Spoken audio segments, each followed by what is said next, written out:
Oh, where do they even get holding music from? These put like tape recorders inside of elevators. I think the least they could do is do like a playlist, you know. Press 1 for David Bowie, press 2 for AC/DC. You're going to be on hold for 3 hours. You might as well enjoy it. Oh, hi everybody. How you doing?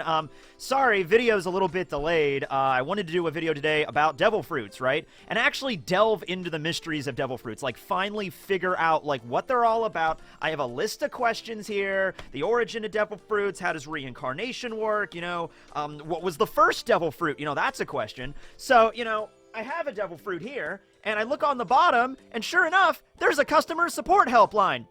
I was joking about that in the last video, but no, there really is one. If you look on the bottom of devil fruits, it's there. I guess just nobody in the One Piece world has found it yet. So I call the number, and I've been on hold for what seems like an eternity to the heat death of the universe. Oh, wait, no, yeah, hi, how you doing? Yes, okay, good.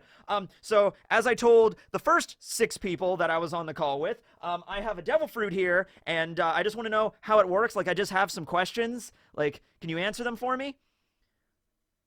Okay, well, I've already explained this before, but it's purple, and there's swirls on it, and it has, like, a stem that's also kind of swirly. It's purple.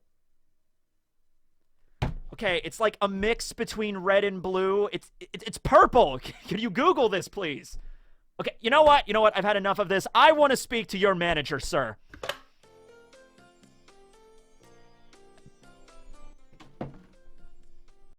Okay, well, that didn't pan out so well, but it's okay, because even though we don't have the actual answers to what's up with devil fruits, what we can do is use the magic of imagination to pretend that we know, okay? So I want you to imagine yourself in the One Piece world, okay? We're not doing the isekai reference tables. I mean, you can if you want, but we're just in the we're in the One Piece world right now, okay? And we're in Vegapunk's laboratory. And somehow, some way, you're able to sit down with the man himself, the scientist among scientists in the One Piece world, and you can ask him any number of questions you want about devil fruits, okay? So what would you ask Vegapunk himself, okay? It's like, oh my god, I could sit down, and he's the person, if there's anybody in the One Piece world that knows exactly what devil fruits are and like a scientific way, it would be Vegapunk, okay? So what would you be asking him? And you know what's funny?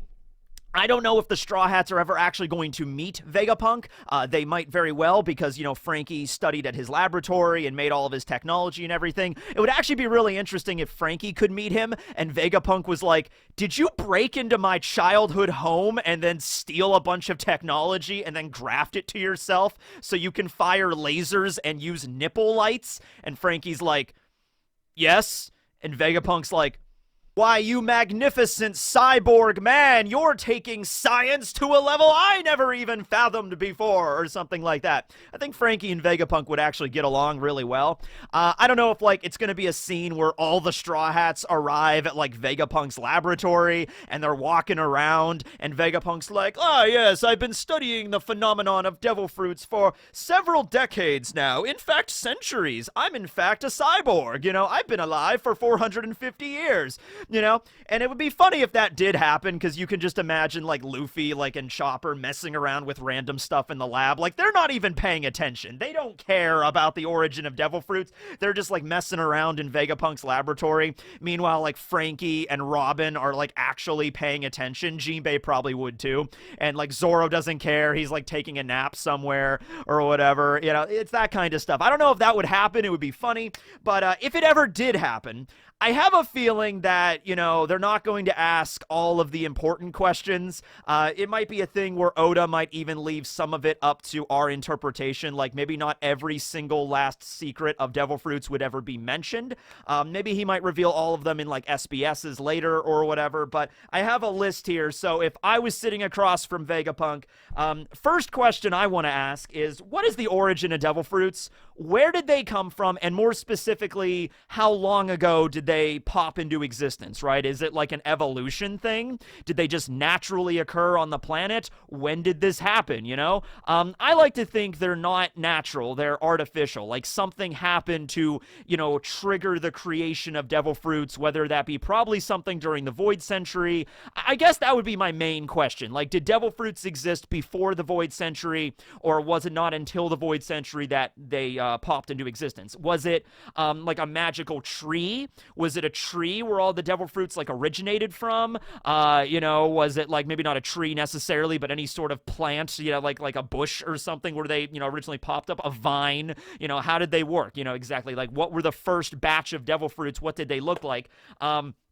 So moving on from that, like, what is the very first devil fruit? Now, that might be a situation where it's like, well, there wasn't really a singular, like, first devil fruit. It was like maybe a magic tree that existed at some point. And it wasn't magic because Vegapunk has broken this down to science at this point. In other parts of the world, like Wano, it's viewed as like sorcery or like ninjutsu or something. But at the end of the day, there is like a scientific method to like analyze and reproduce results involving devil fruits that are consistent, okay? Because Vegapunk broke all of this down, all right? And so if that's the case, maybe it is a situation where during the Void Century, there was a tree, something happened, maybe involving Joy Boy, maybe involving some other, maybe, I like to think that there's the theory of maybe the world used to be more scientifically advanced than it is now in the One Piece world, and when the world government took over, or it was that war that happened between the Ancient Kingdom and the world government, and the ancient weapons were involved in everything,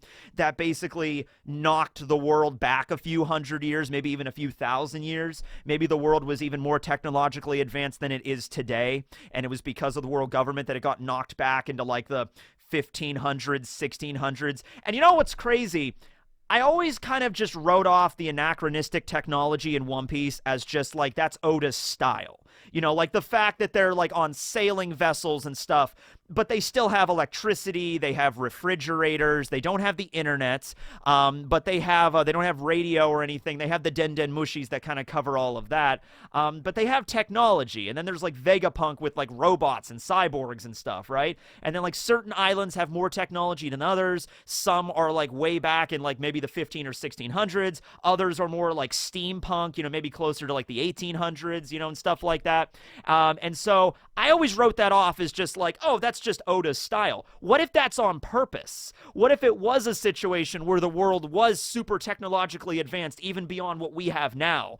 Like before the Void Century, they were living in like the 31st century or something, and then this massive war happened and the ancient weapons came to town, and then boom, everything got bombed back to like the 15th century in our world or something like that, right? But there's still like a few pieces of technology that still exist. Like they still know how electricity works and everything, and like, you know, Frankie knows how to make like engines and stuff. So some of it survived, but it depends on where you are in the world. I don't know. So maybe it was something like that. Maybe devil fruits were not created through magic, or like a contract with gods and devils or whatever, but they were literally created by science, and then the world just forgot about the science until Vegapunk showed up and he started to uncover the secrets of the past future, and he's like, oh, I get it now. This is what was going on. Okay, so it might be a situation like that, but the origin of devil fruits, I would say it's either going to be one of, you know, like the mystical angle with it, because it actually does maybe involve gods and devils, especially from what we know about Luffy's fruit right now, or it could be something purely from science. They were created with science, they are a scientific invention, and Vegapunk, the world just forgot about how they operated, and then Vegapunk's the one that rediscovered the mystery. Maybe something like that. How does fruit reincarnation work? You know, exactly, the question here would be, where does the fruit reincarnate? And are there set rules for every single fruit, or is it different for every one? We've already established that zones have a will of their own, and I like to think that will sort of carries into where they're going to be reincarnated next. Not a will of their own in the sense that, like, when a zone fruit is in its fruit form, it can, like, speak or communicate with somebody, or it can grow legs and like run around, or it can like float to a new destination. Nothing like that, but in like a spiritual sense, after the user of a Zoan fruit dies, the fruit can choose where to reincarnate, okay? And we talked about this. I did a whole video about that not too long ago, so I'm not going to go too into detail there, but that's the big question. The other one is whether or not the fruit always reincarnates into the same fruit, and Too Spooky did a very good video about that a couple of years ago, so I'll just link that up here in a card. But the basic idea is like, okay, Buggy's Bara Bara Nomi that he, ate when he was on Roger's crew. Buggy's fruit resembled a pineapple. So does that mean when Buggy dies and the fruit reincarnates, no matter what fruit it takes possession of, whether it be an apple or a pear, it will magically morph into a pineapple? Or when Buggy dies, like if that'll ever happen, and the fruit reincarnates, it can only reincarnate into that of a pineapple. So it finds the nearest pineapple and reincarnates into that. So there's a few things that we don't know about how reincarnation works. I would like that to be cleared up, Vegapunk, so thank you for clarifying. Let's see here. I would be so nervous if I was interviewing Vegapunk. I would just be like, "Oh, hello there. So I have some questions. I had a dream I met Will Smith last night." Yeah, that was weird. I had a dream I met Will Smith, and I was just so flabbergasted. I was just like, I don't know what to say to him, and I think I just ran away. I'm just like, I have questions, but I'm sorry, Mr. Smith, and I just ran away. So, like, okay. And he was just there like, what? Huh? And then, yeah, that was a dream. But that would be the basic same thing where I'd be like, okay, Dr. Vegapunk, so, like, what was the first devil fruit? I'm sorry, that was a stupid question. Like, that would be me. All right, what's the next one? So the types of devil fruits, right? Okay, so you got Zoan, Paramecia, and Logia, right? Okay, were those categories, did those always exist, or did Vegapunk invent those categories? It's possible that if it doesn't matter if it's magical or if it was science and people just forgot about it, maybe for centuries and centuries up until Vegapunk, everybody just like assumed devil fruits were either completely mythical in most of the world. There's still parts of the world where they think it's mythical, or they just had no rhyme or reason on how they operated. They're just magic fruits. You eat them and you get powers, but then you can't swim. Maybe Vegapunk was the one that actually broke it down to like, oh no, there are 3 separate categories. There are Logias that control elements, there are Paramecias that give you just whatever, and then there are Zoans that turn you into an animal, and those are the 3 main categories of devil fruits. There are subcategories like ancient zones, mythical zones, special Paramecias, all that jazz. But yeah, it also kind of goes along with the idea that I have that maybe Vegapunk is a lot older than, just like a regular human. Like, he was called an old man by the Marines of G5 during Punk Hazard. Like, that's old man Vegapunk's laboratory or something like that. So that implies he might be like in his 70s or 80s, maybe 90s, if he was a normal human, that like a normal lifespan, okay? Maybe even like 130s or 140s if you want to look at like somebody like Dr. Kureha, okay? But what if he's even older than that? What if he is like a robot or a cyborg and he's like 300 years old plus or something like that? That could also be a situation, right? Because it seems like the world government understands the categories of devil fruits. Zoan, Logia, Paramecia. That seems to be like common knowledge when it comes to the Marines and when it comes to the world government. So that's something that they've learned about, and they've been spreading that knowledge for a while. So if Vegapunk was the one to actually categorize them in that way, he would probably have to be pretty damn old, for him to start that, okay? But I just wanted to clarify that. Are there other categories? Are there categories that Vegapunk found out about, but he did not tell the world government? It might be a thing where maybe Vegapunk at first, allied with the world government willingly, but then over the years, maybe he learned about all the messed up stuff they were doing, and so now maybe Vegapunk is allying more with the revolutionaries, and he's like a double agent, and so he finds stuff out about devil fruits all the time. He's still learning new stuff, but he doesn't tell the world government, or he tells them like half-truths and like false information, so they don't know more and more about it. I have a video on my channel talking about a 4th devil fruit category and what that could possibly be, so check that out. I already talked about this a little bit, but the willpower of zones, and more specifically, how exactly do you take a devil fruit and give it to an object? You know, like, what is the process there? Like, I want to see the mechanism. Like, do you just take a devil fruit and then put, like, a sword or a gun, like, underneath it, and you take this giant industrial size, like, juicer or something, and then you just, like, crush the devil fruit, and, like, the juice, like, oozes out and drips onto the gun, and then boom, that's how you have a dog gun. That's how Lasso was born. Boom, that's how Funkfried was born. Like, is it that simple? Do you just, like, squeeze the fruit over an object, or do you have to do something more intricate with it? Do you have to, like, take a zone fruit and, like, extract the soul of the fruit, or like a resin or something? Like, you extract, like, devil fruit extract or something, and you take this resin and then you, like, paint it on the object. Like, so, you know, Funkfried, like, Spondum hands over his sword, and then they take the Zozo fruit, the elephant fruit, and then they extract the goo from the devil fruit, and then they, like, paint it on the sword, and then boom, that's how the sword absorbs the devil fruit power. Like, I understand zones have their own will, but still, the process of an object eating a fruit, that still needs to be clarified. Okay, so we need to look into that there. Awakenings.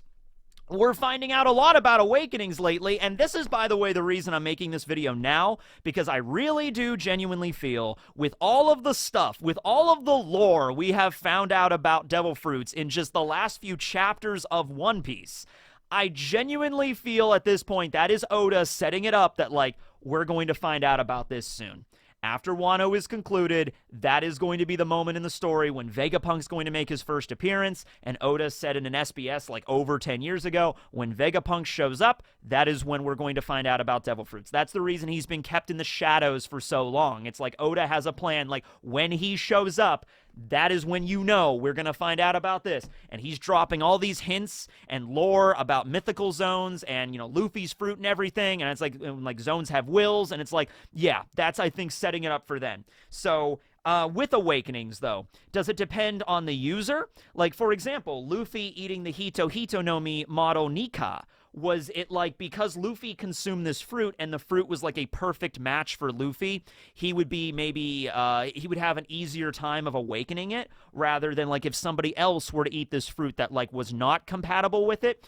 Kaido talked about it like it's when your body and your soul merge with your fruit in like a more, I don't know, like, it was very kind of esoteric the way Kaido described it. It was really kind of hard to understand, but he was like, yeah, when the body and the soul merge with the fruit, even more so than, like, what normally happens when you eat it, that's when you awaken. So it's kind of like a weird, mysterious way. Maybe Kaido probably doesn't even know the exact mechanism of how it works, but Vegapunk probably would. So I would imagine maybe some people are more, you know, better adept to awakening their fruits, you know, like Katakuri, perhaps, you know, which is like, oh, that was like a perfect fruit for him. Same thing with Doflamingo when he ate the string fruit. I used to think it had to do with how long you had the fruit. You know, Doflamingo and Katakuri had their fruits for like over 40 years or very close to 40 years. You know, so maybe that's the reason they awaken. Luffy's had his for 12, so it's still a decent amount of time. But, you know, is there time? Is that a factor? Or can you awaken a fruit? Is it possible to awaken a fruit within like 6 months or like a year after eating it if you just train really hard and you're really dedicated? Are there secrets? Are there tricks? Are there like cheat codes or something? I don't know. Like, yeah, eat a devil fruit and then run around in a circle 5 million times and then dodge 200 bolts of lightning, and then you can awaken it. Yeah. It's just like, there you go. It's like, yeah, that's how it works. I don't know. Is every devil fruit different, or is like a baseline understanding of how you awaken? It just depends on the individual. I don't know. That's why I'm asking Vegapunk. What's next? Let's see. Okay. So new devil fruits. Like, is it possible, like, was there an original batch of devil fruits that came into being, like, during the Void Century, let's just say, and there was a set of devil fruits, and then were there more fruits that were added to the roster as the years went on? And I bring this up because we have devil fruits like Logias that have the raw powers of elements. So you'd think if there was any a batch of devil fruits that would exist first, you'd think it would be the Logias, because those are elements like lightning and mud and fire and snow and cold and magma, raw elements of the earth. You'd think those would be first. Then zones would come into existence because zones are the animals. So, the earth existed first, and then the animals came later. And then Paramecias would be last. And then the Paramecias would still maybe be ongoing. Because there's some Paramecias, like the Buki Buki no Mi, wielded by Baby 5, the arms fruit, that allow her to turn her body into forms of weaponry. And that's a question I've had before. Like, okay, well, guns and ballistic missiles and stuff did not always exist in the One Piece world. And so maybe if you had the Buki Buki no Mi back during the time of, like, antiquity in the One Piece world, you wouldn't be able to turn into guns and stuff. You'd only be able to turn into, like, swords and spears and arrows and things and scythe blades. And then as the technology improved, then you could turn into any sort of gun. So that makes it, I mean, like a gun or a cannon or missile or whatever. Baby 5 can turn into a missile. So that's crazy, right? Which we haven't really seen. Like, I guess missiles do exist in the One Piece world. Frankie has like RPGs and stuff on him and stuff. It's just that it's like we've never actually seen like the world government like, okay, missile launch, I'll launch the ICBMs or whatever. Like, we've never seen them do that, but they might have those. We don't know. So that's a question about the Buki Buki no Mi. Then we have like Osuru's fruit, which is like the concept of laundry. So that's a thing in and of itself. The jacket fruit. Jackets did not always exist since antiquity, right? So what if there's a new concept? What if they discover nuclear power in the One Piece world? Would then a nuclear Paramecia or a nuclear Logia be developed then? Who knows? Maybe. I don't know, but that's a question. Let's see, a little bit more about artificial fruits, specifically artificial Paramecias and artificial Logias. It was mentioned in an SBS that the smile fruits were the limit of Caesar Clown's technology. They are not related to normal devil fruits. It was basically Caesar extracting animal DNA or lineage factor from animals like giraffes and gorillas and whatever, and sticking them in this giant soup, which he called the sad, which is like it's just basically a soup of like animal DNA that he just mixes together, I guess. And then you use that to fertilize the soil where the trees grow, which was cultivated by the Tontadas at the Smile Factory in Dressrosa, and then strange fruits grow from that goo, and then those are smiles. But they're only zones because you have to have like a will involved there, like the lineage factor involved, okay? So that's what he said about Caesar, but Oda also said maybe Vegapunk is more advanced than that. Vegapunk's method of creating artificial fruits is very different from the smile method that Caesar uses. So Vegapunk probably doesn't use sad and like he does not enslave Tontadas in order to, cultivate trees and stuff, right? He might have a completely different method, and it's hinted at that he might be able to make artificial Paramecias and artificial Logias because of that different method. So that's a question to clarify. What happens when you eat 2 devil fruits?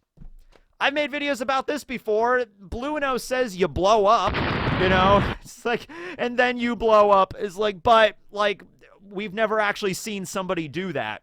And going back to the whole question about Kaido tried to off himself so many times. He jumped off of a sky island and everything.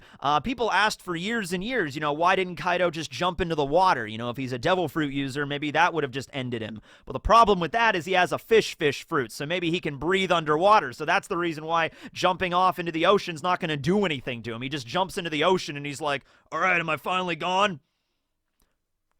And he's like screaming underwater, no! It's like, okay, that makes sense because he's a fish fruit user. But we know that eating 2 devil fruits causes you to explode. At least that's what Blueno said. We've never actually seen it in the story, but if Kaido knew about that, why didn't he just eat another devil fruit?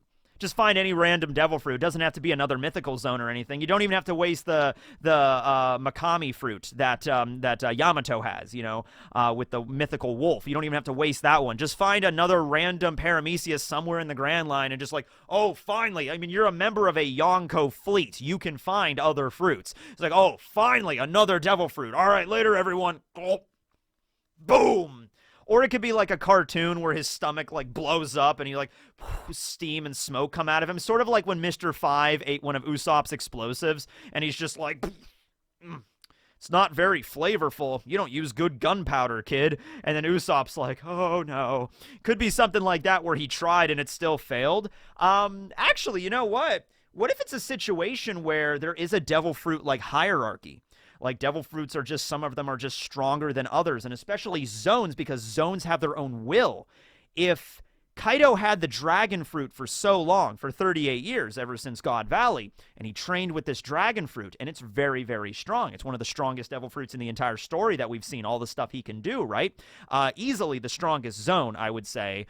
Maybe Sengoku's could be stronger, but I don't know. Right now, I'm kind of looking at, I guess we don't know everything that Sengoku can do with the Buddha fruit. And I guess Luffy, he has a mythical zone now, that's going to still get used to that. But it's definitely one of the strongest zones out there. But maybe even if Kaido ate another devil fruit, he's like, oh, this will be it. Yeah, they say if you eat 2 of these, you blow up. The dragon fruit, like, you know, disintegrates the power of it, or, you know, removes it or something. Like, it doesn't, he doesn't get the extra power, but it also just gets phased out of existence, or the fruit gets destroyed and maybe gets reincarnated somewhere else because his fruit is too strong. Maybe something like that. Does that make sense? I don't know. Vegapunk needs to clarify. But yeah, that's a question, because we've never actually seen somebody eating 2 devil fruits and blowing up. So until we see that in the story, we don't know if that's true or not. That's just what Blue and O heard, okay? So yeah. Finally, I just want to know what the anatomy of a devil fruit is. Now, we've seen, like, when Kaku was eating his banana fruit, the giraffe fruit, he was, like, peeling it like a banana. And we saw that, like, behind the skin of the banana, there was also, like, the swirl pattern on the banana itself that he actually eats. We saw Khalifa cutting hers up and eating it with a fork. So I don't mean like the literal like what happens when you cut one open. It probably just looks like a regular fruit just with swirls all over it. But like at an anatomical level, right? Like, you know, Vegapunk, I'm sure Vegapunk owns a microscope. He's a scientist after all. You know, all scientists need to own microscopes. So, you know, takes a devil fruit, cuts a little part out of it, sticks it under a microscope, and like, all right, what's going on here? You know, like what does it look like? You know, what are the plant cells that make it up and everything like that? Do they have like cell walls and stuff like plants do? Like, how does it work, right? I'm trying to remember biology class here for a moment. But yeah, I would actually be very interested in like, okay, here's a normal apple, here's a apple that was turned into a devil fruit, and then looking at both of them side by side and seeing how they changed. You know, I'm assuming at a cellular level they've changed, but how did they change, right? That would be interesting, just the anatomy of it. I don't know if Oda's going to go that far into it, but it is a question I thought of. But yeah. Anyway, hope you guys enjoyed this video. That was just a list of quite a few questions about devil fruits, but I probably did not tackle everything. So comment down below some of your questions. I might even make a sequel to this. You know, if you come up with enough questions that I haven't thought of and be like, oh yeah, that would be a good question to ask Vegapunk. That would be a good one to talk about and figure out like what the mystery of this is. You know, I don't feel like Oda is going to undersell it. I just feel like Oda is going to focus on like moving the story forward. So we're going to probably find out about the origin of devil fruits. We're probably going to find out more about reincarnation. We're going to find out more about awakenings and the wills of zones. But as for like the anatomy of a devil fruit at like a cellular level, that might be going a little bit too Dr. Stone with it. And so maybe Oda's like, we're not going to go that far into the whole detail. Vegapunk might just mention it. He might mention like, you know, devil fruits and regular fruits are very different at a cellular level. He might just mention that. He's not going to go into full detail, but maybe he might. Who knows? Anyway, hope you guys enjoyed the video. Absolutely. Let's move on to GOAT facts to close it out. Why not? Let's go! GOAT! GOAT! GOAT! GOAT facts! Yeah! All right, so today we're talking about the Angora goat. Yes, and the Angora goat was actually a goat I've used in the intro for goat facts since the beginning. So yes, the Angora goat is from Anatolia. Anatolia is not a country. It's basically a section south of the Black Sea on the map that sort of connects Europe to Asia. So it'd be right around, it's Turkey basically, like where Turkey is right now, but Turkey wasn't always there. So yeah, it's basically that region of the world, and that's where this goat originates from. It's just a goat that has a very prized coat. A goat with a prized coat, because it's a very silky coat and grows very long to the point where it like covers up their eyes and their faces and everything like that. Kind of looked like a terrier dog in some cases. The goat was most well known and became popular during the 1904 World's Fair in St. Louis, Missouri. So they had the World's Fair and they showcased 300 of these Angora goats during that fair, and everybody just lost their shit, apparently. Like, it wasn't a very well-known breed at the time, and so, this World's Fair happened, and like, here are the Angora goats, and like, oh my god, the Angora goats, they're so cool! We want, give me 50,000, here's my shut up and take my money! 1904 World's Fair, I want all of the goats! I'm spitting all over my computer screen. Anyway, so yeah, that's just what I wanted to bring up. The Angora goat. They're pretty fascinating. All right, thanks for watching, everybody. This will be Tekking101 signing out.